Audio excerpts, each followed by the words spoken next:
Biru. Pendudukan Nah, lalu Romawi siapa itu yang mengusir? Ya, pengantar ini singkat para sahabat. Mantep TV sudah standby. Di like, di subscribe, di share sebanyak mungkin untuk supaya mencegah sahabat-sahabat kita di luar sana Tidak. terpengaruh terhadap pemurtadan. Tuh. Yang kita bahas ini sekarang adalah apakah yang mengeksekusi Yesus ini pahlawan atau penjahat? Anda tadi mengatakan mereka ini penjahat. Berarti penjahat telah menghadiahkan keselamatan kepada saudara. Berarti Anda harus berterima kasih bukan kepada Yesus. Harus berterima kasih kepada iblis yang merasuki Yudas. Berterima kasih kepada orang-orang yang telah berkhianat, orang-orang yang kemudian membuat tipu muslihat, orang-orang yang telah melakukan kesaksian palsu. Jadi memang susah karena ini konsep yang keliru. Masa ada Tuhan turun ke bumi, mati untuk dosa-dosa? Nah, itu konsep dari mana itu abangku? Yang benar adalah Yesus orang benar datang mengajarkan jalan kebenaran dan hidup. Barang siapa yang percaya kalau dirinya adalah Mesias bagi Bani Israel, maka dia akan selamat sampai kepada tujuan. Itu yang benar. Tapi mereka menolak. Ini bukan Mesias ini. Mereka tolak. Akhirnya mereka sekongkol untuk membunuhnya. Apa yang terjadi setelah mereka ingin membunuh Yesus? Apakah Tuhan menyelamatkan dia? Atau Tuhan membiarkan saja dia mati di tangan orang-orang kafir? Ya, Tuhan menyelamatkan dia pasti.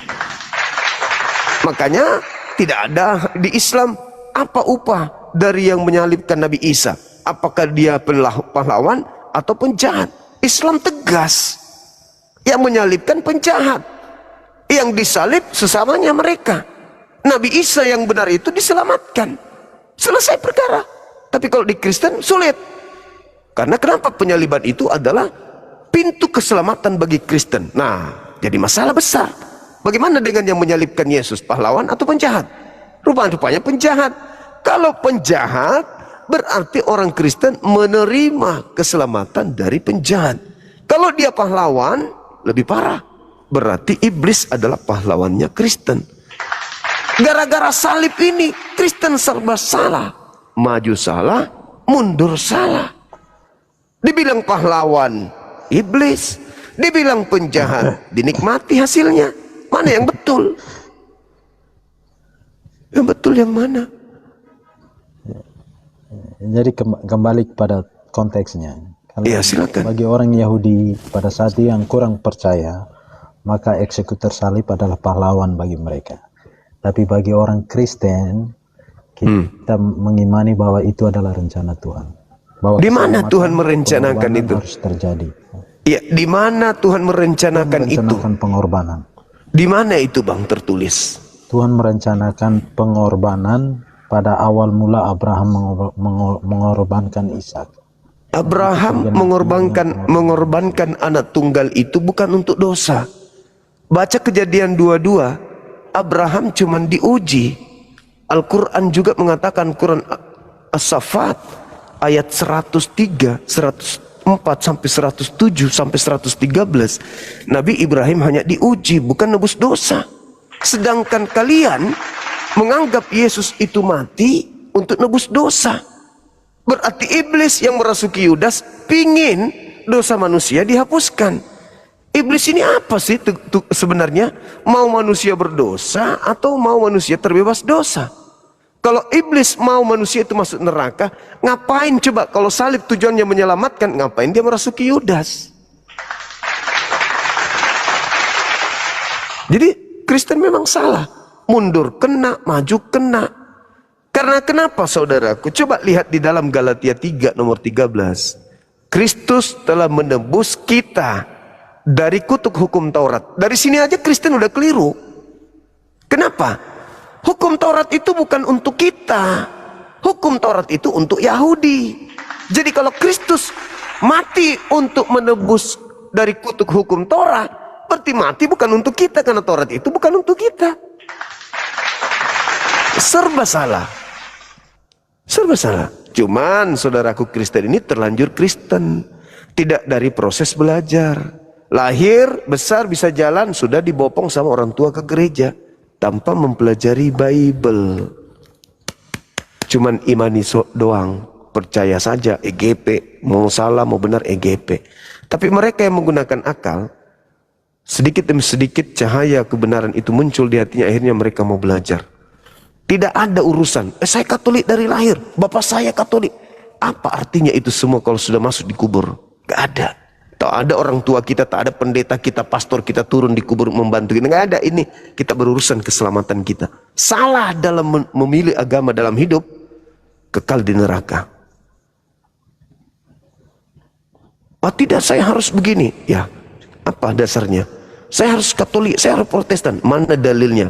Mana legitimasi dari Yesus? Bukankah Yesus itu dikatakan dalam Ibrani 5 nomor 7 bahwa Yesus adalah orang soleh? Muslim dong dia kalau dia soleh. Bukankah di dalam Yohanes 14 nomor 31 Yesus berkata, dunia harus tahu bahwa aku senantiasa taat melakukan segala apa yang diperintahkan Tuhan kepadaku. Muslim dong dia, berserah diri berarti. Hidup kekal itu adalah mereka mengenal Engkau satu-satunya Tuhan, dan Engkau dan aku adalah utusan Tuhan. Muslim dong dia. Asyhadu an la ilaha illallah wa Yesus Rasulullah berarti. Matius 26 nomor 39. Lalu gimana? Bang Zuma, Siap. sorry. Muslim itu abad ke-7 loh setelah Kristiani. Gimana abang bisa mengatakan bahwa Yesus adalah Muslim? Saudaraku, Islam Muslim itu itu ada pada saat 7 Masehi. itu 700 disempurnakan, Masehi setelah disempurnakannya agama berserah diri itu di abad ke-7. Adam alaihissalam diperintahkan oleh Tuhan, Adam, seluruh buah-buahan makanan di sini boleh kau makan, tapi jangan kau mendekati pohon buah ilmu pengetahuan dan jahat.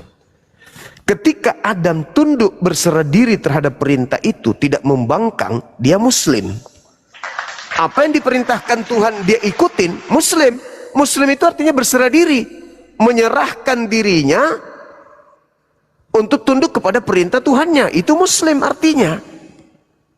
Ketika Abraham datang, diberi perintah, disuruh potong anaknya, taat, Muslim, berserah diri. Ketika kemudian Nabi Musa disuruh membawa kaumnya melalui tengah laut, diikuti meskipun tidak rasional, Muslim. Dia serahkan semua urusannya kepada Tuhannya. Ketika Yesus kemudian diperintahkan untuk melakukan apa yang harus dilakukan, Yohanes 12 nomor 49, aku tidak berkata-kata dari diriku sendiri, apa yang aku katakan sesuai dengan apa yang diperintahkan. Muslim. Yohanes 5 nomor 30, Yohanes 5 nomor 36, Yohanes 4 nomor 34, apa yang diperintahkan Bapakku itu yang aku kerjakan. Muslim. Tidak kafir, tidak membangkang. Nabi Muhammad ketika diperintahkan, sampaikan, dituruti, Muslim. Makanya Yesus mengatakan dalam Yohanes 16:12, masih banyak yang ingin aku ajarkan kepadamu wahai Bani Israel, tapi kamu belum sanggup untuk menanggungnya.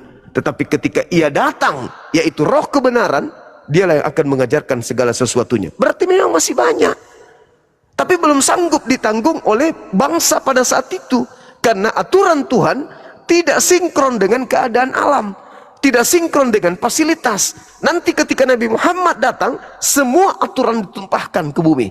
Karena kenapa? Karena sudah sesuai dengan keadaan alamnya, sudah sesuai dengan ilmu, sudah sesuai dengan fasilitas. Dulu kalau misalnya perintah haji ada datang kepada Yesus, bagaimana dengan orang kaya yang belum bisa berhaji, yang sudah bisa berhaji tapi nggak ada pesawat? Jadi itu perintah belum dikasih. Ya. Makanya di dalam Matius 5. Saya bisa bertanya enggak? Saya bisa bertanya enggak? Iya, silakan. Maaf ya Bang, saya sambil mengantuk ini. Iya. Al-Quran itu, ya, saya bisa bertanya. Boleh. Siapa yang akan datang dan siapa yang akan datang pada saat hari kiamat?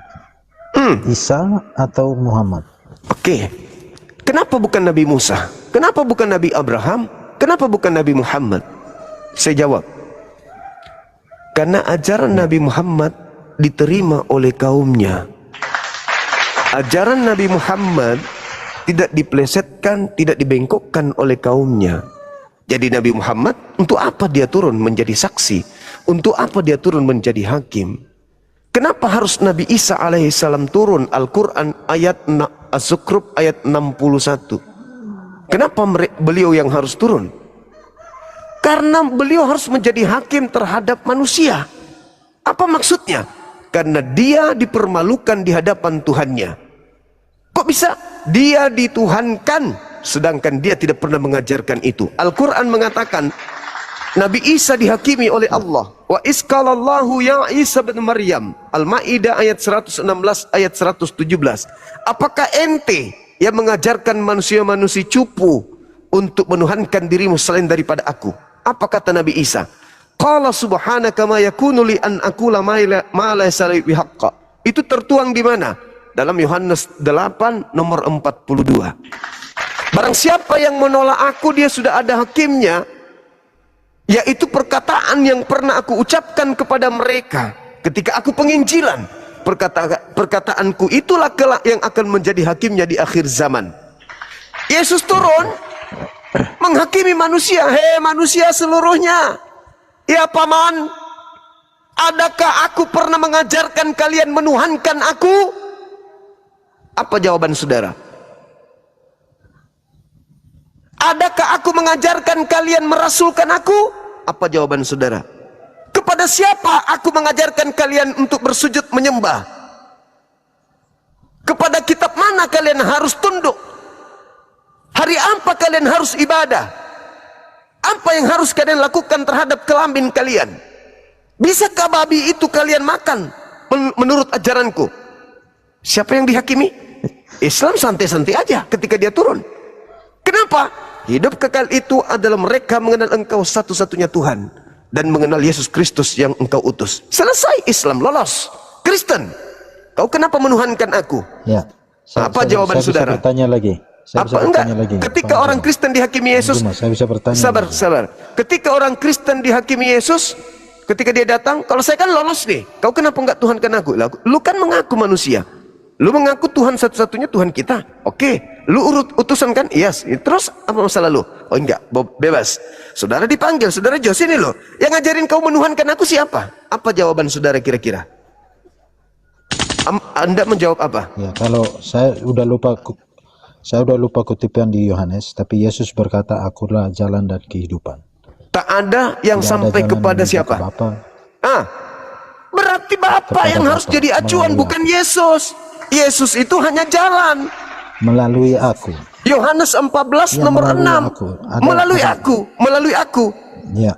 Tidak ada orang yang sampai ke Monas tanpa jalan Tamrin. Berarti kita harus melalui jalan Tamrin sampai kepada Bapa. Yesus mengatakan apa? Yohanes 14 nomor 16. Aku akan minta kepada Bapa agar Bapa mengutus seorang penolong lain. Seorang penolong lain. Apa tugasnya seorang penolong lain ini ketika dia datang?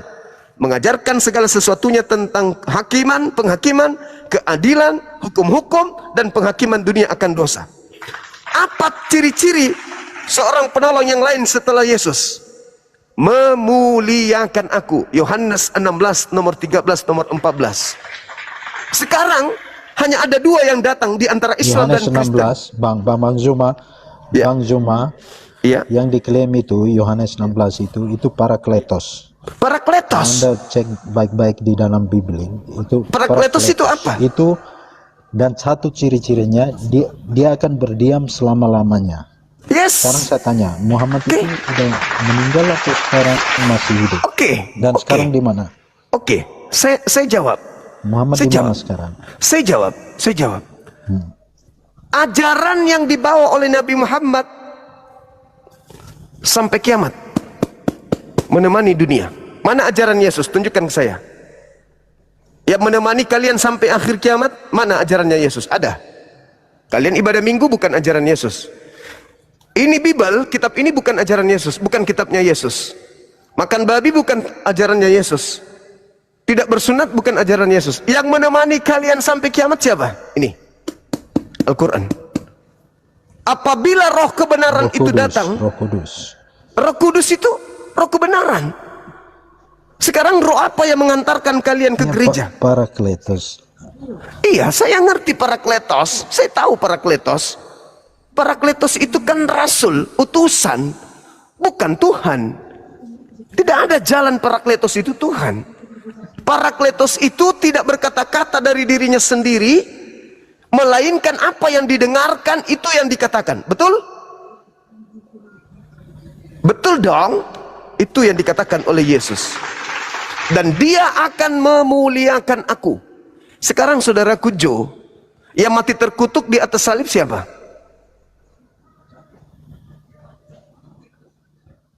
Ayo. Pasti Anda ingin mengatakan Yesus. Apakah Anda sedang memulaikan atau Anda sedang menghinakan? Anda sedang menghinakannya. Kenapa Anda sedang menghinakannya? Saudaraku, Ulangan 21 nomor 22 nomor 23, terkutuklah orang yang Ulangan 21 nomor 22. Apabila ada orang melakukan dosa yang sepadan dengan hukuman mati, lalu kau hukum dia, jangan kau biarkan mayatnya semalam-malaman di atas tiang, sebab orang yang dikutuk oleh Elohim, jangan kau biarkan mayatnya menyentuh tanah yang diwariskan Tuhanmu kepadamu. Berarti Yesus ini adalah orang yang dikutuk oleh Elohim dalam pandangan Kristen.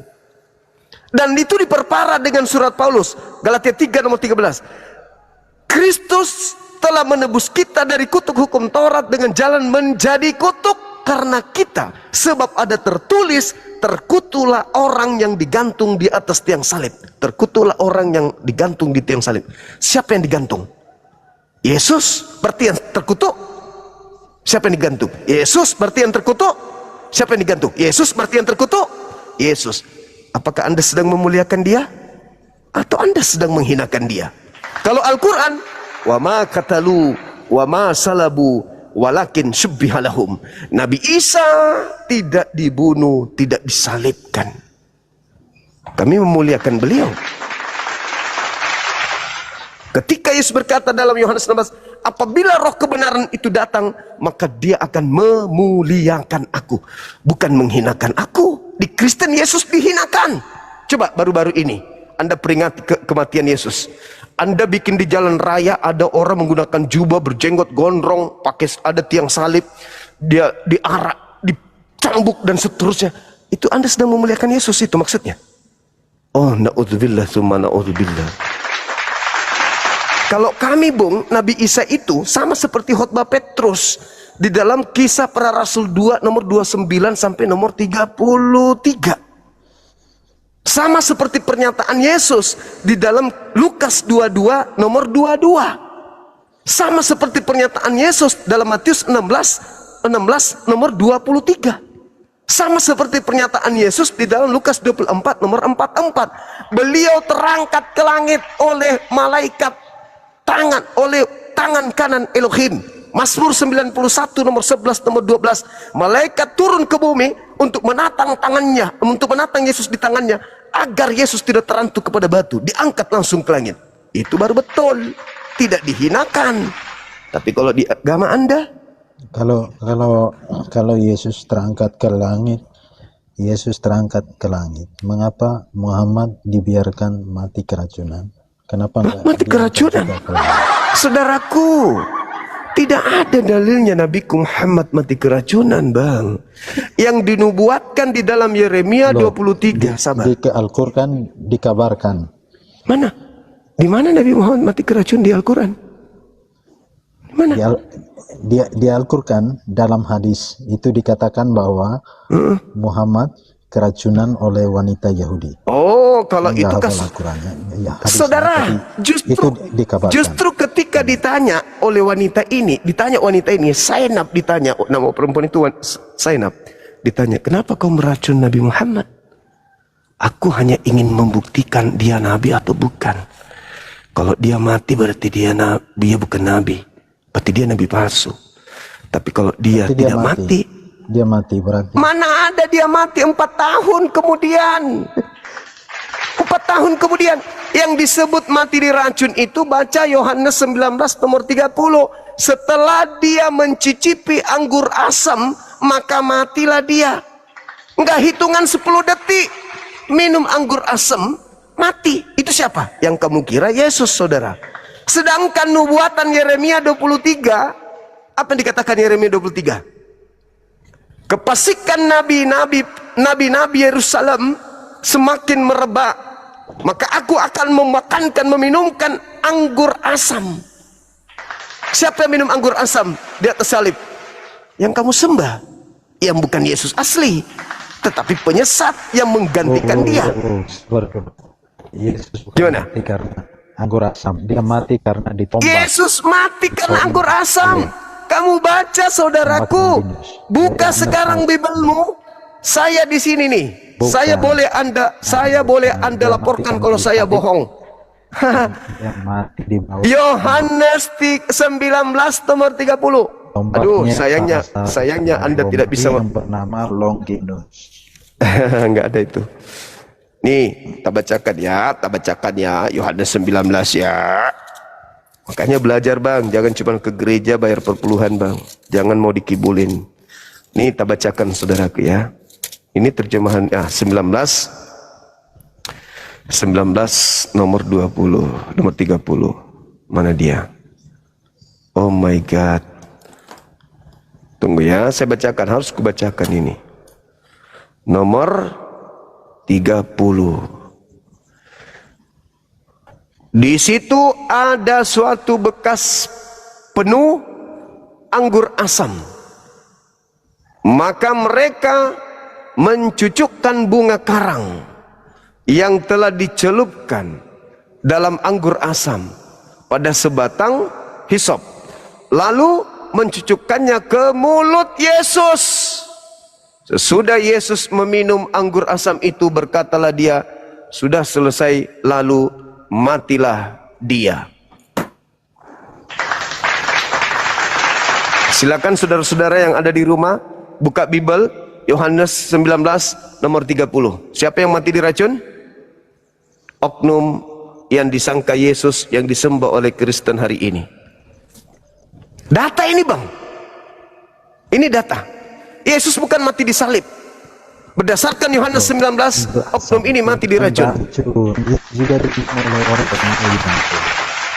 Hei, Yeremia 23, anggur asam itu racun, itu nubuat. Anggur asam itu bukan nubuat. racun. Itu nubuat. Sekarang begini, Bung, ini teh ini bukan racun. Memang bukan racun. Tapi kalau sudah ada anggur asam, ada bunga karang yang sudah dikasih racun, ya racun lah jadinya. Kambing yang dimakan di perang Khaybar itu juga, itu bukan racun, tapi kambingnya dibubuhi racun. Itu racun namanya. Nah, jadi Nabi Muhammadku, Nabi Muhammadku itu tidak mati diracun. Cuman ketika dia diracun, kambing yang sudah masak loh, secara ajaib berbicara, jangan kau makan aku sudah dibumbui racun. Orang yang di samping Nabi Muhammad mati, dia nggak mati, masih hidup 4 tahun, dia memimpin haji wada, masih mengajar, masih memimpin umat, tak ada mati diracun. Itu tuduhan orang orientalis barat dari pembenci-pembenci Islam. Oke, kembali kepada tema saudara-saudara, bahwa apakah yang menyalib Tuhannya Kristen ini, yang meminumkan racun kepada Yesus sampai dia mati di atas salib, pahlawan atau penjahat? Kalau dia pahlawan, berarti setan adalah pahlawan bagi Kristen. Lukas 22 nomor 3, lalu iblis memulai merasuki Yudas. Lukas 22 nomor 2, Mahkamah Agama orang Farisi, imam kepala sepakat mencari-cari alasan untuk membunuh Yesus. Matius 26 nomor 4, mereka membuat tipu muslihat. Nomor 59, melakukan kesaksian palsu. Berarti penjahat ini pahlawan bagi Kristen. Kalau dia pahlawan, tetap aja penjahat. Kalau dia penjahat, bagi Kristen tetap aja pahlawan. Jadi ucapkanlah terima kasih kepada setan, kepada imam kepala, mahkamah agama yang telah membunuh Tuhan kalian sampai dosa kalian itu ditebus. Saya kira begitu saudaraku. Silakan saudara Arjuna, kalau Anda keberatan dengan pernyataan saya, Anda mengatakan saya dusta, silakan naik, bantah data-data saya karena saya menyampaikan data. Kalau saya dusta, ini dasar saya berbicara. Bukan saya ngomong sendiri. Makasih ya Bang Juma. Turun. Iya. Oke saudaraku, makasih. Hati-hati di jalan. Makasih. Ya. Siap. Kita ngopi lagi. Ngeteh. Bismillahirrahmanirrahim.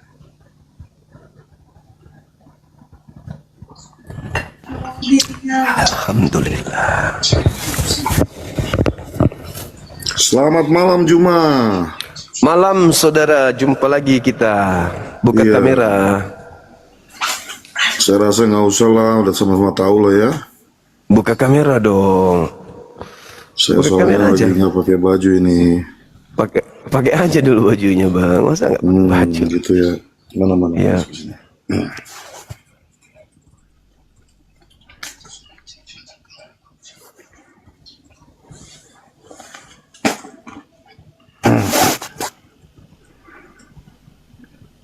Jadi tuh kata-kata Muhammad itu nggak ada ya?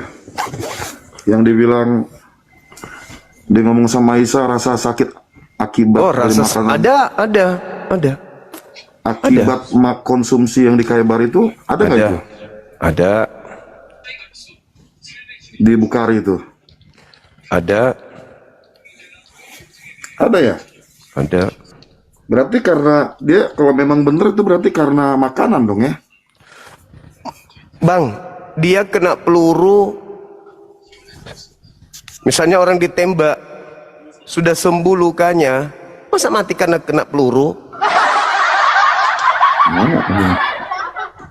Ya beda dong Bang Juma yang gak. Enggak lah, saudaraku. Buka kamera dulu. Bentar ya. Oke. Nah, ketemu lagi kita. Iya. Bagaimana dalil yang semalam? Sudah ditemukan dalilnya? Ada lah. Oke, silakan. Tunjukkan dalilnya, Bang. Saya mau bahas yang tadi dulu. Itu kata-kata itu bener ada ya? Ada? Rasa sakit akibat makanan yang saya makan di Khaybar. Gue rasakan lagi. Iya. Iya. Ada nggak itu? Ada. Berarti karena racun itu? Enggak dong. Yang namanya mati tuh, Bang. Yang namanya mati, itu rasanya sama semua. Mati karena ditombak, mati karena keselak biji nangka, mati karena kaget. Semuanya rasanya mati itu sama. Pada saat beliau diracun, rasa itu dia rasakan. Ini kok kayak ada apa ya? Kayak lo kayak ada kelainan dalam diri saya kok kayak apa gitu ya. Nah, ketika dia mau mati beneran, rasa itu kembali. Makanya dia mengatakan, rasa yang aku rasakan pada saat aku diracun kok kembali ya. Nah, waktu dia diracun tidak lanjut. Ketika dia sudah ajalnya tiba baru berlanjut. Bukan berarti dia merasa dia diracun lagi, enggak. Rasa yang aku rasakan pada saat itu kembali aku rasakan sekarang. Kenapa? Karena memang sekarang ini sudah beneran meninggal. Jadi buat apa dia ngomong begitu? Ya karena rasa yang pernah dia rasakan pada saat itu kembali dia rasakan. Nah rasanya itu rasa apa? Rasa pingin meninggal, rasa mau mati. Karena apa? Karena apa? Pada saat kemarin dia diracun, itu racun menghantarkan kepada pintu kematian. Iya. Betul? Iya. Pada saat dia ingin meninggal, itu pintu kematian kembali enggak? Oh iya. Nah, rasanya sama enggak? Nah, tapi ini dibilang rasanya apa? Iya, rasanya Akibat apa? sama enggak? Rasanya sama enggak? Nah, rasanya akibat apa? Waktu dia diracun, menghantarkan dia sampai kepada pintu kematian enggak? Ya, jawab dulu. Rasanya akibat apa? Dia makan Ngerti kambing gak yang kata akibat? Iya, dia merasakan. Akibat makanan Dengar. yang dia makan. Betul gak ayat itu? Iya. Nah, sekarang rasa itu menghantarkan pada pintu kematian, betul? Akibat apa? Diracun. Iya, udah akui ya. Iya, Oke. diracun. Ya, Oke, diracun. teman-teman Nah, yang 6.900 pada saat orang, tunggu sebentar. tunggu. 6.900 Jangan orang, framing ente. Cuma Jangan sudah framing. akui Pada akibat saat diracun. kemudian dengar, Anda curang, Anda kayak Paulus. Jangan curang di sini. Jangan curang. Pada saat kemudian kematian betul-betul main sudah mute sampai. Tunggu. Main Anda mute saya turunkan kalau Anda curang di sini. Hei, kalau Anda curang, saya orang yang paling tegas. Yang ngomongkan Anda. Saya mengatakan apa? Bodoh. Saya mengatakan bahwa rasa ingin mati itu pernah datang kepada Rasulullah pada saat dia diracun. Rasa itu kembali pada saat dia beneran sudah mau meninggal. Kamu pikir Nabi Muhammad itu akan hidup kekal di bumi? Enggak. Kematian itu pasti datang. Kullu nafsin zaikatul maut. Semua manusia akan merasakan mati. Yang pernah merasakan diracun, yang tidak pernah merasakan diracun, kematian pasti datang. Bodoh, minta ampun, jidat lebar tapi otak kecil. Yesusmu pernah nggak merasakan 2 kali? Enggak. Tidak pernah dia merasakan 2 kali kegagalan. Tidak gagal dia. Begitu minum anggur asam, matilah dia. Nabiku Nabi Muhammad hebat, diracun 4 tahun masih hidup, gagal beliau. Dan ketika dia diracun, kau katakan apa? Dia masih melakukan dakwah, beliau masih memimpin umat. Yesus ketika diracun masih enggak? Masih enggak? Enggak, langsung keok. Lucu ente ini, udah diajarin baik-baik, jidat aja kau bawa ke sini, tapi kosong otakmu.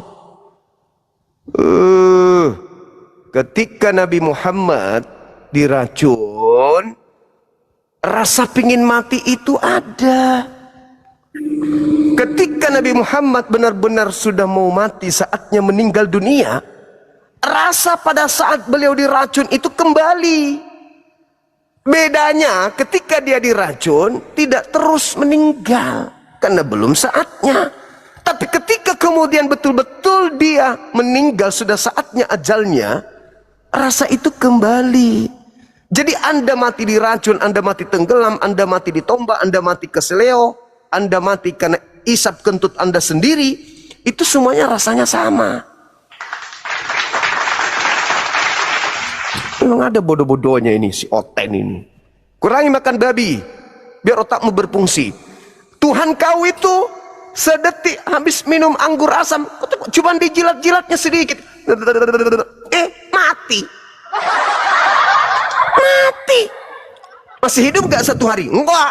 2 hari? Enggak. Apalagi Halo 4 bro, tahun. bagaimana kabar bro? Iya. Apalagi 4 tahun, mana sanggup. Dan nabiku, Bagaimana si paling sabar dulu. si paling tahu Tuhan ini, si Zuma ini si paling tahu Tuhan ini. Sabar dulu bang, sabar dulu. Nabiku sudah menghadapi kematian, masih ingat umatnya. Umatku. Tuhanmu boro-boro ingat umatnya, yang ada apa? Eli,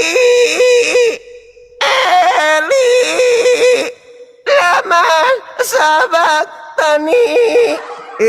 Tuhan kok malah teriak kepada Tuhan yang lain. Tuhan, mengapa kau meninggalkan aku? Tuhan loh. Nabiku sudah mau meninggal, sudah di depan ajalnya, masih ingat kami umatnya. Bukan malah sibuk, Tuhan, kenapa kau tinggalkan aku? Padahal harusnya beliau yang teriak begitu, karena dia manusia. Ini ada Tuhan teriak ke Tuhan, Eli, lama sabaqtani. Tuhannya kayak macam apa sih, jidat lebar ini, otak.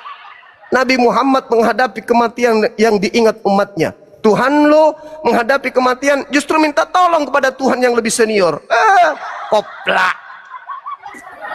Ini tema yang kau bahas. Setan yang menyalibkan Yesus itu pahlawanmu atau dia penjahat bagimu? Gak malu manusia. Masih bahas penjahat. Bahas iya dong sekali-sekali kebangkitannya bro Zuma. Nggak ada kebangkitan, Bung. Di dalam kitabmu 1 Korintus 15:17, Tanpa kebangkitan Yesus, sia-sialah imanmu, sia-sialah kepercayaanmu, dan kamu masih tetap berada di dalam dosa. Berarti yang berjasa di sini setan. Ayo, Lukas 22 nomor 3. Selama viral kamu di TikTok, belum pernah saya dengar kamu bahas kebangkitan. Apa pula kebangkitan itu?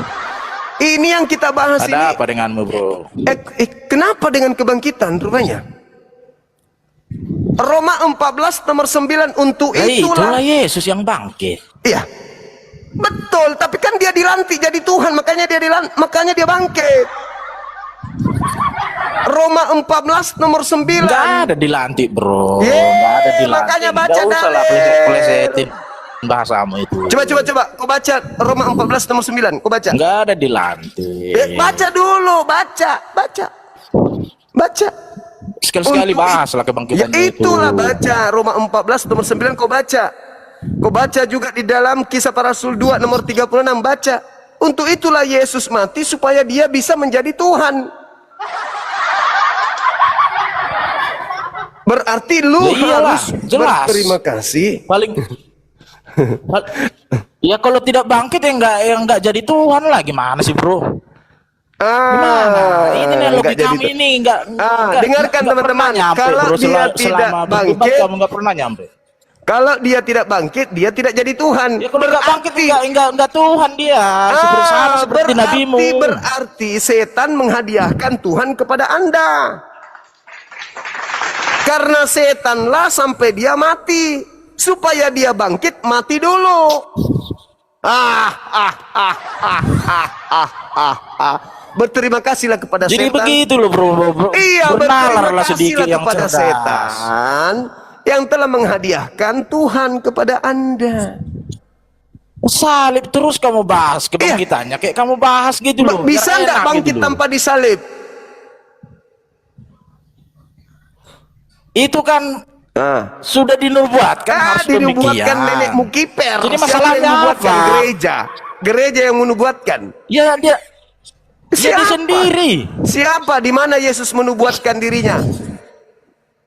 Ya adalah sebelum Adalah. Udahlah. sebelum Coba, disalib coba. dia udah berkata anak manusia akan di Buka mati. karemanya dulu. Buka karema dulu, Bang. Gimana sih, bro? Buka kamera dulu. Jangan ngarang-ngarang lah. Buka kamera Kalau dulu, Bang. saya buka kamera 24 jam saya melayanimu berdebat. Boleh, enggak apa-apa. Tapi kalau kamu berani gitu loh. Saya berani dong, masa tidak? Buka kamera. Berani dengan bahas Tuhanmu juga berani. Boleh, silakan. Buka kamera, silakan. Oke, boleh saya bertanya dengan Tuhan yang kau tawar-tawarkan ini? Buka kamera dulu. Iya, kan udah saya bilang akunku belum bisa. Ya udah, jangan sombong kalau gitu. Yang pasti Ya bukan kamu yang sombong, bro. yang pasti kamu harus berterima kasih kepada setan. Berkat upaya kerja keras setanlah merasuki Yudas sehingga kamu punya Tuhan bisa keluar dari kuburan. Betul? Jadi selama kau berdebat di TikTok ini nggak ada yang dipetik dari narasi. Karena otakmu kan nggak Selalu pakai. penghujatan, gitu loh, bro. Loh, kok saya menghujat? Gimana? Apa yang saya hujat? Iyalah, selalu pelesetin bahasa lah. Apa yang saya plesetin? Apa yang saya plesetin? Apa? Aduh, itu Iya. kematiannya sudah dinubuatkan, dia harus Siapa mati. yang menubuatkan orang benar mati untuk pelaku dosa? Yang menubuatkan Kok siapa? tiap hari bahas itu mulu, tiap hari bahas itu. Kebangkitannya dong bahas. Sudah ku Bahas bilang kebangkitannya. tidak ada kebangkitan tanpa kematian. Percuma dia bangkit jadi Tuhan. Percuma dia bangkit jadi Tuhan kalau ternyata dia adalah hadiah dari setan. Jangan-jangan yang bangkit itu temannya setan. Jadi Karena kalau mau Yesus- benar begini karena loh, bro. Yesus Kalau mengatakan, debat bro. yang benar itu, bro. Aduh, Yesus adu mengatakan- Tuhan aja kita, adu kuasa Tuhan. Yesus Mau nggak? mengatakan di dalam Matius 12 nomor 38 sampai 40, kebangkitan itu adalah tanda untuk angkatan jahat. Ayo, Alah, ampun lah, itu kan pelesetin lagi kan? Kamu baca Matius 12 nomor 38 sampai nomor 40. Yesus berkata kepada mereka, orang-orang Farisi berkata kepada Yesus, "Guru, berilah kami tanda." Apa jawab Yesus? "Angkatan jahat ini dan angkatan tidak setia ini minta satu tanda, dan tidak akan diberikan satu tanda apapun kepada angkatan jahat selain tanda Yunus. Sebab Yunus 3 hari 3 malam dalam perut ikan, demikian juga anak manusia akan berada dalam perut bumi 3 hari 3 malam. 3 hari 3 malam dalam perut bumi itu menurut Terus Yesus, itu apa tuh maksudnya tuh? itu tanda untuk siapa? Ya untuk Yesus. Untuk angkatan jahat. Makanya Angkatan jahat, ya ampun. baca dalilmu. Baca dalilmu, bacakan ya. Benar kamu itu. Begini aja bro, kamu kan menawarkan Tuhanmu yang benar. Bolehkah saya mau bertanya bagaimana kebenaran Tuhanmu? Tuhan yang disembah Yesus gimana kebenarannya rupanya? Berani menjawab apa berani? Buka kameramu. Kebenarannya seperti ini, maksud saya kebenarannya seperti ini bro. Jika benar Tuhan yang ditawarkan Nabi Anda di abad ke-7, tolonglah kasih data dulu kepada saya atau kepada ini para penonton. Kasih dulu data. Nah iya bang, goda iman. Betul itu bang. Maksudnya gini loh, dia bilang itu setan yang bangkit dari kubur. Atas Ya, dasar itu apa Yesus kau yang bilang mengatakan begitu? Sementara bukan saya yang mengatakan, Yesusnya yang Sementara mengatakan. yang kita pelajari di dalam Alkitab kita tidak ada orang lain selain Yesus. Di situ diceritakan Yesus yang mati, dia yang naik bangkit. Yesus mengatakan, "Waspadalah kepada penyesat yang datang kepadamu dengan memakai namaku dan berkata, akulah dia." Pertanyaan saya, yang keluar dari kubur ini memakai nama siapa?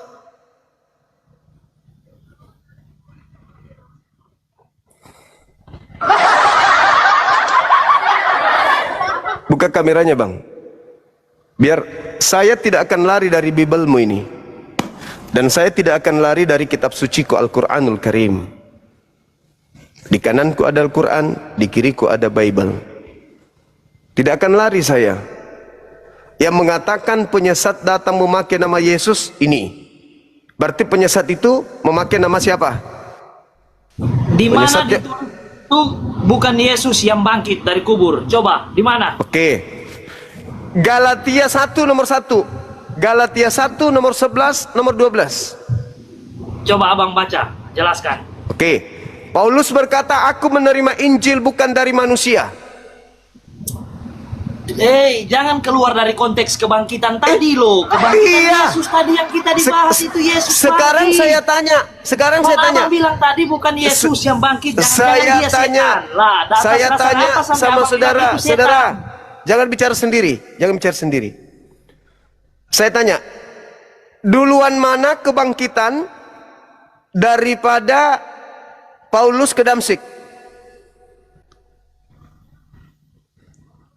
Bang, jangan keluar konteks kebangkitan Yesus, Bang. Kita tadi itu berbicara tentang kebangkitan Yesus. Abang bilang itu tadi. Iya, makanya jangan-jangan saya yang bangkit itu bukan Yesus, setan. Kan abang bilangnya gitu. Makanya. Lalu saya bertanya sama abang, atas dasar apa, mana buktinya kalau itu setan yang bangkit? Ada nggak di Alkitab saya ditulis setan yang bangkit bukan Yesus? Ada nggak di situ? Kalau ada ya coba tunjukkan gitu, Bang. Nggak usah berbelit ke kiri ke kanan, Bang. Utarakan saja yang itu. Oke, baik. Dengarkan. Yesus di dalam Lukas 4 nomor 6 dibawa oleh iblis untuk dicobai. Apa kata iblis? Yesus, segala kemegahan dunia dan segala kerajaan yang ada di dunia akan aku berikan kepadamu. Kuasa langit, kuasa bumi aku berikan kepadamu apabila engkau sujud menyembahku. Pertanyaan saya, apakah Yesus menerima kuasa langit dan bumi dari iblis? Iya. Menerima? Apakah Yesus menerima kuasa langit dan bumi dari iblis? Emang iblis mempunyai kuasa langit dan bumi? Ada dong. Mana? Yesus- Coba tunjuk buktinya. Yesus mengatakan di dalam Yohanes 14 nomor 30. Penguasa dijelaskan. dunia adalah iblis. Kamu berdebat modal apa? Modal hidung.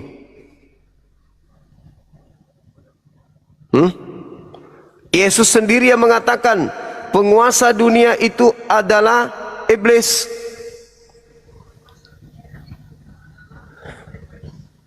Satu Yohanes 5 nomor 19. Dunia ini dibawa kuasa iblis. Jadi jangan kau ragukan tentang pengajaran saya.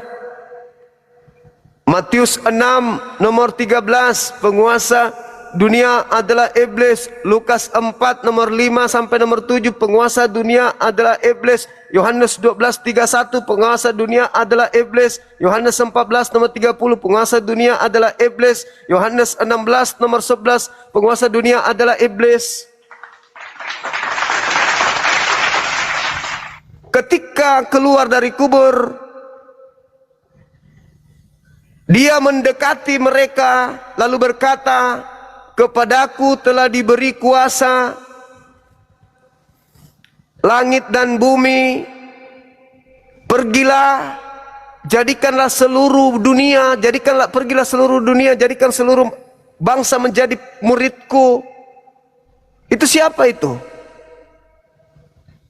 Sementara Yesus di dalam Matius 10 nomor 5 nomor 6 berpesan kepada ke-12 muridnya, jangan ke bangsa lain, melainkan pergilah kepada domba-domba yang sesat dari umatku Israel. Itu Yesus asli. Yang keluar dari kubur, pergilah ke seluruh dunia, jadikanlah seluruh bangsa menjadi muridku. Jelas beda. Lagian Yesus yang asli di dalam Yohanes 5 nomor 30, aku tidak dapat berbuat apa-apa dari diriku sendiri. Yang keluar dari kubur, aku berkuasa, sebab kuasa langit dan kuasa bumi telah diberikan kepadaku. Itu bukan Yesus. Hei Bang, Anda berbicara dalam konteks itu, Abang juga harus tahu dasar orang Kristen itu seperti apa, Bang. Ya, saya menyatakan yang adalah firman. Firman saya itu menyatakan bersama-sama yang dengan real. Allah, dan firman itu adalah Allah. Saya menyatakan yang real, bukan doktrin, bukan dogma, bukan pembodohan, bukan penyesatan. Saya menyatakan yang real. Yang kamu katakan itu Yohanes 1 nomor 1, nomor 3, nomor 14, itu adalah pembodohan. Itu menurut pandanganmu loh Bang. Bukan menurut pandangan saya. Sekarang saya tanya. Bagaimana mungkin? Sekarang saya tanya sama saudara.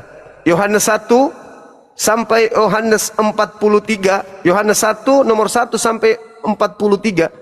Itu sabda Yesus, firman Tuhan, atau karangan penulis buku Yohanes? Jujur.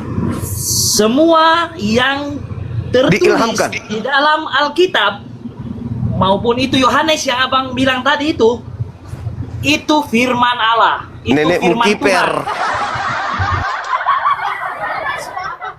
Tuhan. Lalu saya mau bilang apa? Sementara itu yang saya firmankan itu firman Allah yang kami baca itu menjadi jalan kebenaran dan hidup. Semua itu adalah firman Allah. Perjanjian lama dan akan digenapi dengan perjanjian baru. Perjanjian lama dan perjanjian baru semuanya itu firman Allah bagi orang Kristen. Bukanlah orang Kristen kalau bilang itu bukan firman Allah, abangku. Seperti itu. Oke, saya kasih data samamu ya. 2 Korintus 2 nomor 19, nomor 20, 21, 22. Di situ berkata begini, benarlah peribahasa yang berbunyi, anjing kembali memakan muntahnya dan babi kembali ke kubangannya. Itu firman Tuhan atau bukan? Hei Bang, itu firman Tuhan. Saya sudah mendasari tadi. Bagaimana Dan Anda apakah mengatakan itu tentunya, firman Bang, Tuhan? Firman Tuhan itu adalah mengajarkan kebenaran, dan bukan berarti bagaimana Anda anjing bisa makan mengatakan ikan, itu makan firman dan kita Tuhan, harus mengikutinya. sedangkan kitab Anda sendiri mengatakan peribahasa? Hanya abang itu mengutarakan sesuai dengan pandangan abang, sementara Di abang situ Muslim, bagaimana tertulis, mungkin seorang benarlah Muslim akan mengakui peribahasa Alkitab yang itu adalah berbunyi. firman Tuhan, sementara kita sendiri orang Kristen yang benar-benar Kristen mengakui itu bahwa firman Allah yang hidup. Ya, itu kan tidak mungkin iman, abang yang sayang. Kristen Islam mengakui itu Itu adalah kan firman Allah. iman. Itu kan iman. Nih, tak kasih buku nih. Nih. Ada buku di sini, buku lucu. Pemberian sahabat saya nih. Ini. Ya. Ada buku lucu, pokoknya lucu isinya. Ini kalau kau percaya ini firman Tuhan, jadi firman Tuhan gak bagi kau? Ini kalau kau percaya, ini kalau kau imani ini firman Tuhan gak bagi kamu? Kalau, pertanyaan kalau ya. Iya, kalau. Firman Tuhan. Kan abang bilang tadi kalau. Itulah. Tetapi Kan bukan itu abang berarti. bilang kalau. Tetapi kalau bukan Alkitab berarti. Alkitab itu tidak bisa disama-samakan dengan buku-buku yang lain. Alkitab itu adalah Tetapi bukan firman Allah yang berarti hidup. imanmu itu betul. Di dalam 2 Korintus 2 sudah jelas sekali tertulis, benarlah peribahasa yang berbunyi. Sudah tertulis peribahasa kok dibilang firman Tuhan? Apa sih orang ini? Lah, Peribahasa itu firman Tuhan atau bukan? Bang, firman Tuhan itu mengajarkan kebenaran dan abang bilang tadi itu peribahasa. Dan apakah hal itu kita harus apa tadi abang bilang anjing dan ini dimakan ini apalah segala macam itu, dan apakah kita harus mengikuti itu? Kan tidak, kita mencari kebenaran dalam firman itu. Istirahat dulu deh, istirahat mengki dulu. Itu loh Bang Juma yang baik hati. Istirahat dulu, perbanyak belajar. Anda belum layak berdiskusi dengan orang yang lebih paham Bible. Bukan Istirahat Bang, dulu. maksudnya gini loh. Kalau kita bicara itu Alkitab bukan firman Allah, saya tidak setuju Bang. Itu loh. Oke. Menurut saudara, firman Tuhan itu bisa direvisi nggak? Revisi dalam hal apa yang bagaimana dulu Bang? Coba. Iya, saya tanya, dikoreksi, direvisi bisa nggak firman Tuhan dikoreksi? Kalau untuk kebenaran, hal yang betul, hal yang benar, ya Boleh, bisa aja. boleh. Dalam penulisan kan ini maksud abang atau bagaimana? Iya betul. Boleh nggak Iya. firman Tuhan itu dikoreksi manusia? Iya. Berarti manusia lebih pintar daripada Tuhan. Lah, bukan itu juga Bang. Lalu Makanya apa? kan saya Kenapa? bilang tadi. Kenapa kamu koreksi firman Tuhan? Nah, abang kan tadi bilang, boleh nggak gitu kan? Nah, saya bilang, saya tanggapi, kalau itu untuk kebenaran, benar. Berarti Perbaiki tadi belum benar. Berarti tadi firman Tuhan tidak benar. Makanya dikoreksi supaya benar oleh ini manusia. kan sudah kemana? Abang kan tadi bilang kalau. Aduh, gimana? Lah sih? iya. Kan ini Saya salah satu bertanya, koreksi juga, Bang. apakah firman Tuhan bisa direvisi manusia? Ya, bisa. Contohnya dari Alkitab kan ini penulisannya dari bahasa Ibrani. Nah, kita translate ke bahasa Indonesia. Itu Salah translate, satu itu revisi translate. juga. Yang saya tanya, boleh nggak firman Tuhan dikoreksi, direvisi manusia? Yang namanya firman Tuhan tidak boleh ditambah, dikurangi, Bang. Berarti tidak boleh dikoreksi, Tidak boleh ditambah, dikurangi. tidak boleh dikoreksi. Itu tadi tidak boleh ditambah, dikurangi. Kalau dikoreksi boleh nggak? Tidak boleh ditambah, dikurangi. Itu Dikoreksi, bukan ditambah, dikurangi. Dikoreksi boleh nggak firman Tuhan dikoreksi, direvisi? aja, Bang. Tidak boleh tentunya, Bang. Sudah dibilang tadi tidak Oke. boleh ditambah, dikurangi. Ini kitabmu setiap saat direvisi. Berarti ini bukan firman Tuhan. Selesai. Wah, Apalagi? firman Tuhan. Kok kalau itu saya tidak setuju, Bang. Ya, lah ini buktinya direvisi. Baru-baru muncul 2023 dikoreksi lagi. Diperbaiki, Oke, itu kan- disempurnakan. Itu menurut pandangan Abang. Sekarang saya tanya sama Abang, ada nggak orang Kristen di seluruh Indonesia yang bilang Alkitab itu bukan firman Tuhan? Yang Kristen, yang betul-betul Kristen, Saya Bang. bertanya Ada sama nggak? saudara, boleh tidak firman Tuhan direvisi oleh manusia? Firman Tuhan direvisi manusia boleh enggak? Punya tidak kapasitas manusia merevisi firman Tuhan? Pengetahuan Tuhan apakah lebih rendah daripada manusia yang merevisi firman-Nya? Itulah bukti ini bukan firman Tuhan, karena ini selalu dikoreksi dan direvisi oleh manusia. Kenapa bisa dikoreksi dan direvisi? Karena ini bukan firman Tuhan. Kalau ini firman Tuhan direvisi oleh manusia, berarti Tuhanmu itu lebih rendah pengetahuannya daripada manusia-manusia yang mampu merevisi dan memperbaiki kitabmu ini. Sampai sini paham? Bagaimana mau paham? Masih Kristen. Coba Abang jelaskan. Maksud dari revisi itu yang bagaimana? Yang di mananya? Coba, biar saya juga bisa lihat seperti apa maksud Tanyakan Abang. kitabmu. Kamu punya Bible di situ? Kau punya Bible? Di sini saya tidak punya Bible, Bang. Kamu punya 2 HP? Satu saja, Bang. Wah, susah kalau begitu. Saya buktikan kepada kamu malam ini juga, kitabmu ini perlu perbaikan. Masih perlu diperbaiki. Kalau ini firman Tuhan, berarti ada kekeliruan terhadap Tuhanmu. Kurang vitamin. Bagaimana Kurang Abang vitamin mau bilang Tuhanmu seperti itu. sementara Karena masih maksudnya- keliru. Sekarang Bagaimana saya kasih Abang mau bilang seperti itu sementara Abang itu seorang Muslim? Masa sih seorang Muslim harus koreksi Alkitab seorang Hei, Kristen? Gitu loh, Bang. semua logikanya. manusia bisa membaca ini. Bukan syarat membaca Bible harus Kristen dulu. Anak TK pun bisa baca ini. Bedanya orang Kristen membaca ini bukan dengan ini, tapi dengan ini. Iman, kepercayaan, salah atau benar, percaya saja. Kami umat Islam baca ini pakai ini. Kau baca Yehezkiel 34 nomor 16 sekarang, kau buka di situ. Apa yang tertulis di perjanjian di terjemahan baru ini? Itu jauh dari aslinya. Kau baca Yehezkielmu. Itulah bukti.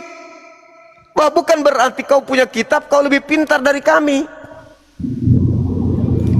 Bukan juga berarti Abang bilang tadi salah atau benar kita iakan saja. Yang penting percaya saja. Masa yang salah kita harus percaya? Sekarang, Gitu loh, Bang. sekarang saya tanya, ini firman Tuhan nggak bagi kamu? Kau bilang tadi firman Tuhan.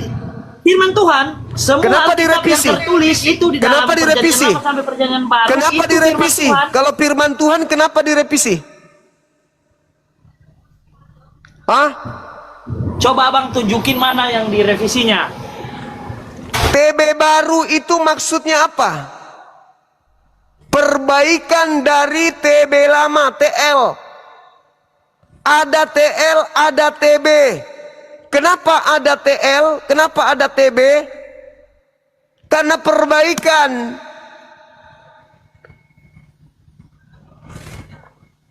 Memang mending kau lari daripada kau malu. Ngopi lagi kita.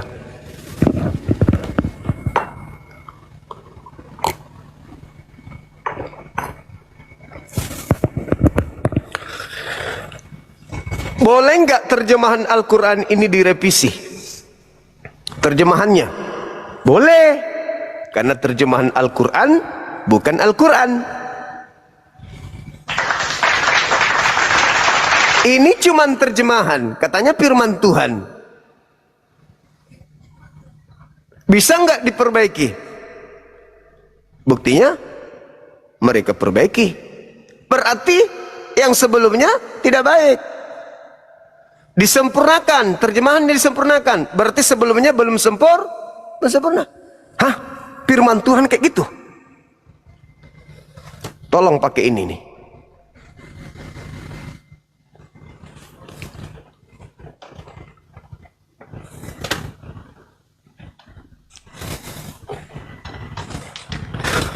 Ayo silakan saudara, yang bisa buka karimah, naikkan.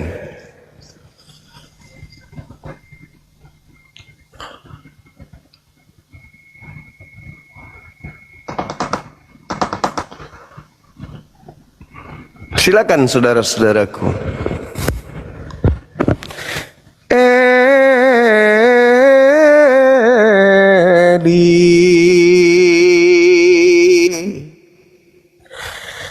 Eli, Eli, Eli bale tunu, eli toki kecap, si bawa jeruk nipis. Eli bepa pitu pese, si bawa onde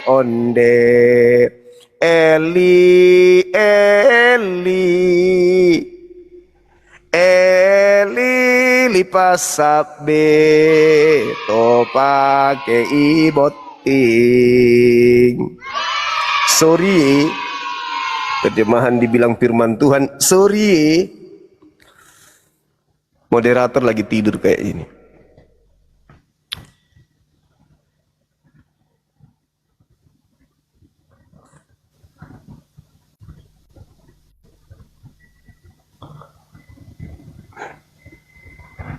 Kalau Bang Handi sudah minta permintaan naik, itu tanda bahaya itu.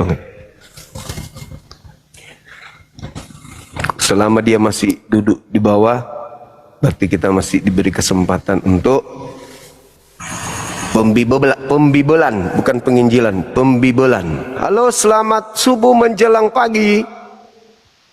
Demum prakatuak samune. Halo. Mago tuh dengker tuak. Oh, ambe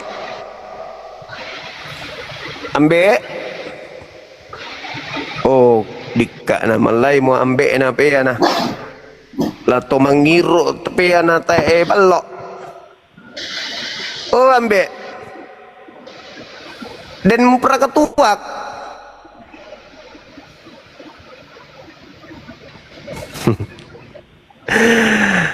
Ngapa nak manjo ka masih de.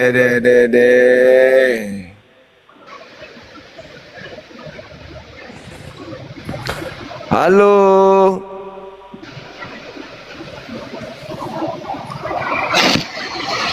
Halo.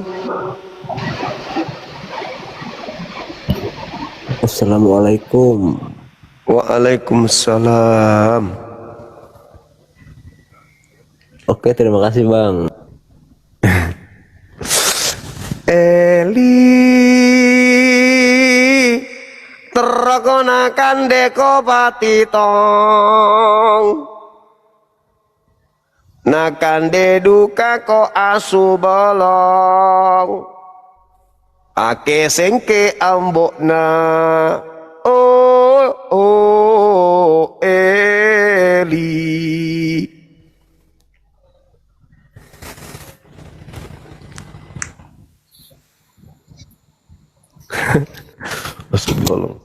Asu bolong artinya anjing hitam. Iya. Halo Bang. Halo. Ya halo. Assalamualaikum Bang. Waalaikumsalam. Bang, ini kalau bisa undang lah Bang itu yang di channel.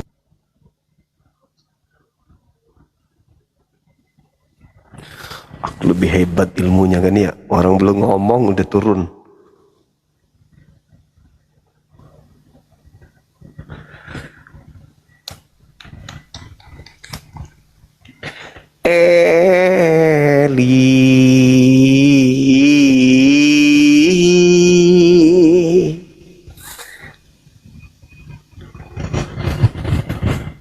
Eli gigi.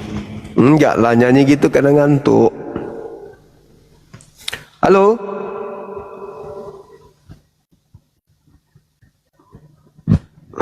Jadi teman-teman Oten yang lagi nonton ini, kapan lah orang ini bisa tumbang?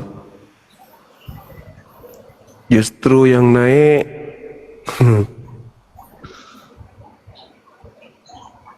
ngotot aja, tak ada modal. Bisa-bisa HP dilemparkan.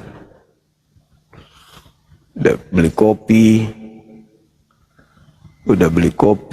udah beli snack untuk nonton, berharap yang naik malah babak belur.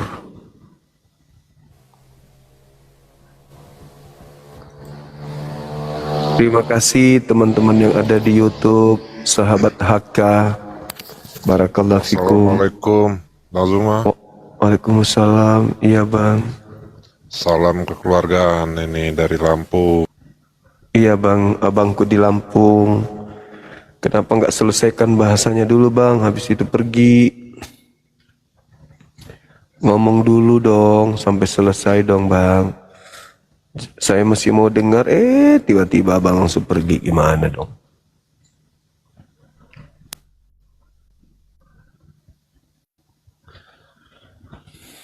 Kok dong?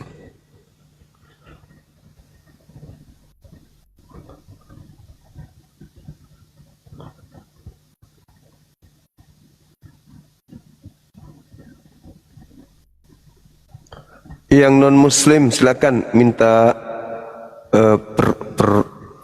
permintaan. Yang muslim tahan dulu ya.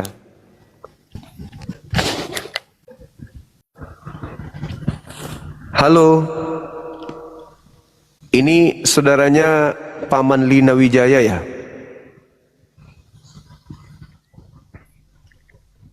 Udah dapat berondong bang?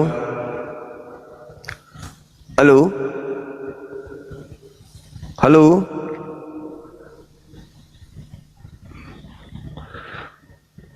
Ngeri juga ya.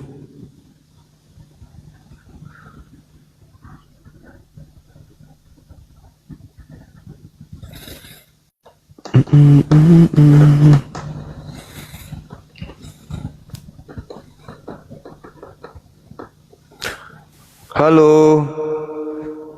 Halo Paman.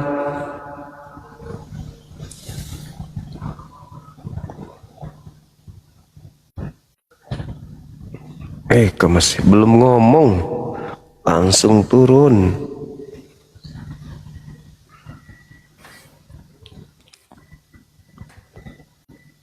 Ini lagi. Buka kameranya bang. Ya ampun, kalau bisa udah saya buka bro, cuman kamu main kick-kick aja, dok. Gimana? Belum juga selesai. Bicara. Kalau Kristen itu bisa buka kamera tapi tidak mau buka, itu udah ketahuan misinya. Mau menghujat itu. Kalau Kristen yang baik-baik aja buka kamera ya buka aja, ngapain harus takut? Kalau tujuannya memang mau diskusi, ya kan ya? Kalau mau juga tutup muka kayak saya nggak ada masker ya pakai tutup panci, kan ada yang panci kecil itu kan, ada talinya kan, tinggal ikat karet talinya, tarik ke belakang.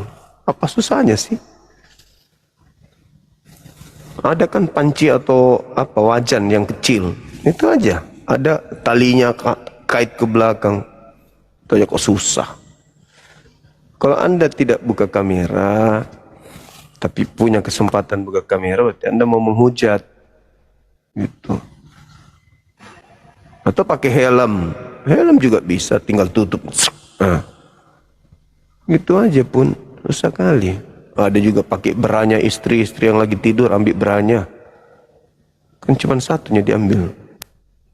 Itu aja kok repot sekali lah teman-teman ini. Halo saudara. Halo saudara. Iya, bisa Salam buka sejahtera.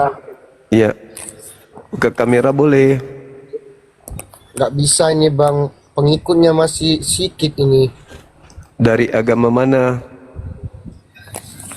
Saya Katolik? belum punya agama ini bang. Katanya Waduh. saya ini dari Kristen bang. Belum punya agama dia. Kayak sapi. Sapi ditanya, sapi, kau agama apa? Ngoe. Monyet ditanya, monyet apa agamamu? Orang kok tak punya agama.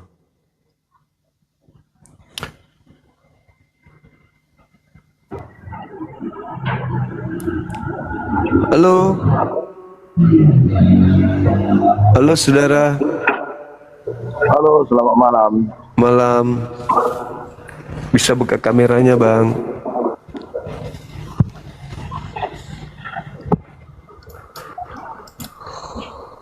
Buka kamera abangku, biar kita diskusinya baik. Silakan. Supaya tidak ada penghujatan terjadi. Saya sambil cas HP. Silakan buka kameranya. Ayo. Semangat, Bang, semangat. Ah, gitu dong. Ganteng kali abang kita ini, luar biasa. Tepuk tangan yang meraih. Nah, abang di mana ini?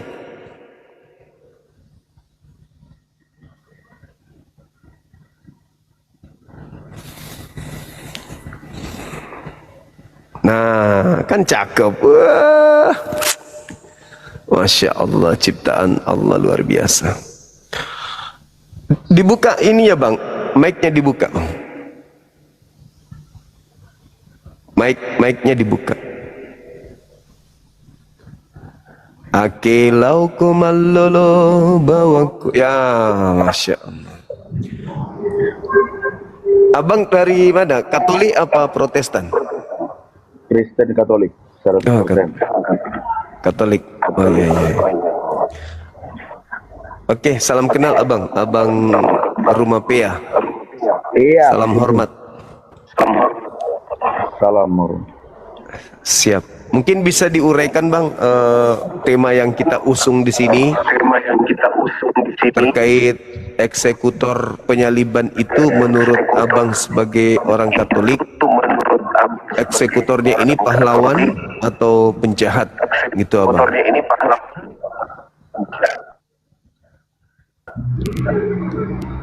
Silakan.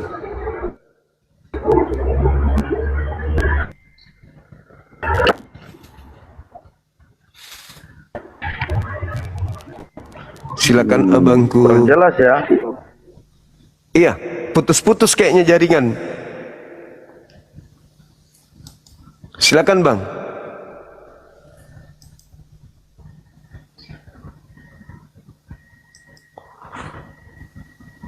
Wih, marah ndak ini teman kita ini lagi marah? Kenapa nih?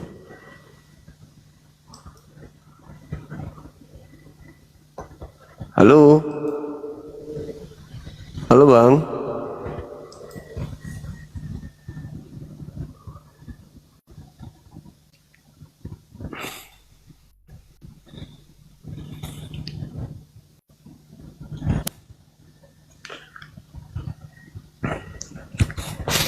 Mengerikan.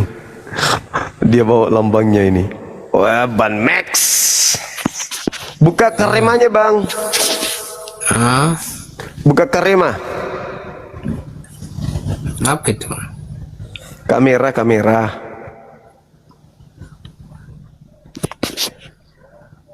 Santai aja belum kita. Bisa juga tuh. Hah? Siaran live belum bisa buka tamu dengan audio saja.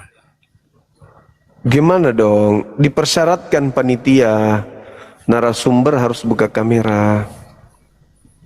Iya, cuman bisa suara. Penonton kita di bawah ini bayar loh bang masuk ke sini. Kasihan mereka. Kasihan mereka bayar untuk melihat yang berdialog gitu loh. Bayar gimana? Mereka bayar untuk nonton di sini, mereka bayar. Oh, bayar paket. Iya. Pintar abang ini. Supaya kita bisa berdiskusi dengan baik, abang buka kameranya, kita saling memberikan masukan. Situ kita akses live diperlukan untuk siaran live video sebagai tamu.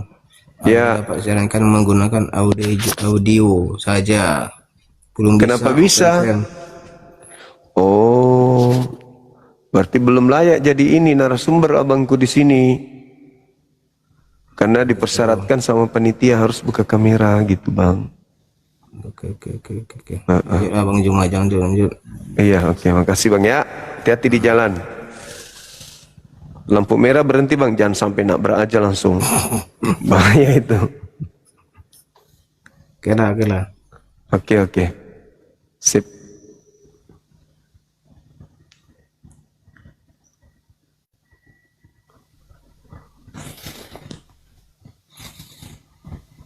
Kata teman kita, kata panitianya, yang tidak buka kamera, turunan aja. Halo saudaraku Tengkorak Hidup, apa kabar? Baik bang, baik. Baik, bisa buka kameranya? Boleh. Oke. Nah, kan cakep. Dari sekte mana bang? Katolik atau Protestan? Protestan.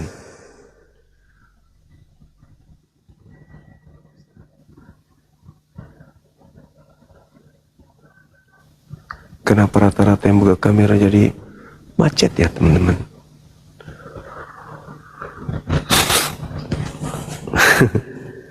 Alpian Maulana ngomong apa?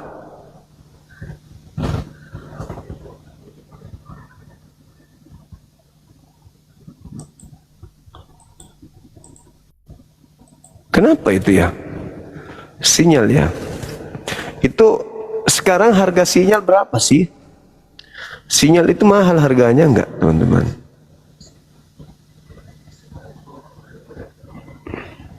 Ada yang beli sinyal.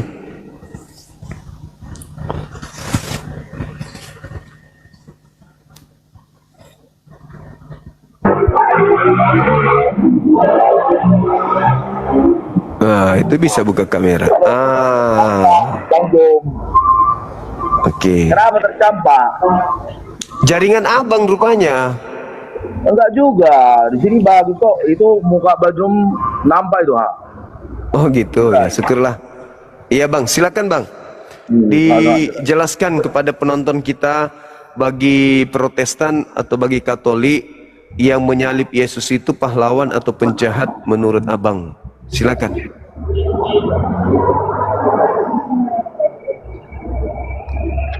Pahlawan atau penjahat, eksekutor, penyaliban. salib gitu ya. Iya.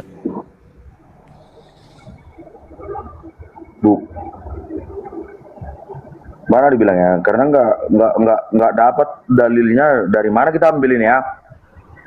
Logika aja gitu ya. Iya, silakan.